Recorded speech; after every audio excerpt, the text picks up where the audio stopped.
हिंसाचाराच्या 6 दिवसानंतर काल नागपुरातील संचारबंदी पूर्णतः उठवण्यात आली। त्यामुळे आता जनजीवन सुरळीत होताना दिसतंय।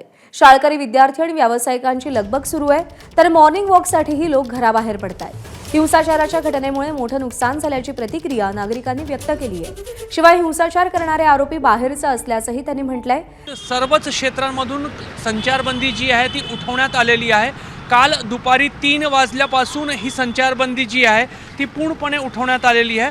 त्यामुळे 6 दिवसांच्या संचारबंदीनंतर आजची पहिली सकाळ आहे की नागपूरच्या हिंसाचार प्रभावित परिसरामध्ये जीवन जो आहे तो सामान्य स्वरूपामध्ये सुरू झालेला आहे। लहान मुलं जे आहेत ते शाळेला निघालेले आहेत, सोबतच मॉर्निंग वॉक करणाऱ्यांची रेलचेल आपल्याला पाहायला मिळत आहे।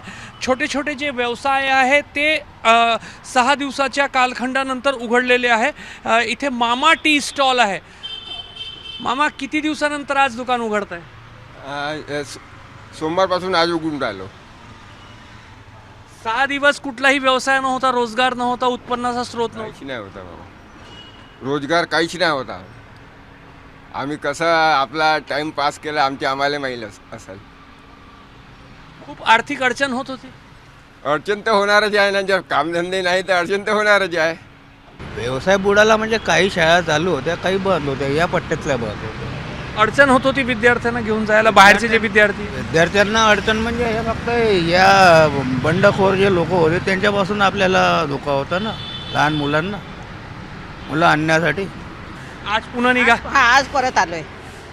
खूप अडचण झाली होती प्रत्येकाने? हां, बरीच अडचण झाली तशी, आणि दुकानं वगैरे बंद असल्यामुळे सामान्य नागरिकांचे हाल होतात ना।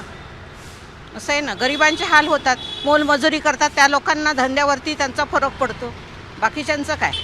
ह्या सर्व भागामध्ये संचारबंदी उठवल्यामुळे व्यवसाय पुन्हा सुरू होत आहे आणि लोकांच्या चेहऱ्यावर आनंद जो आहे तो परतू लागलेला आहे।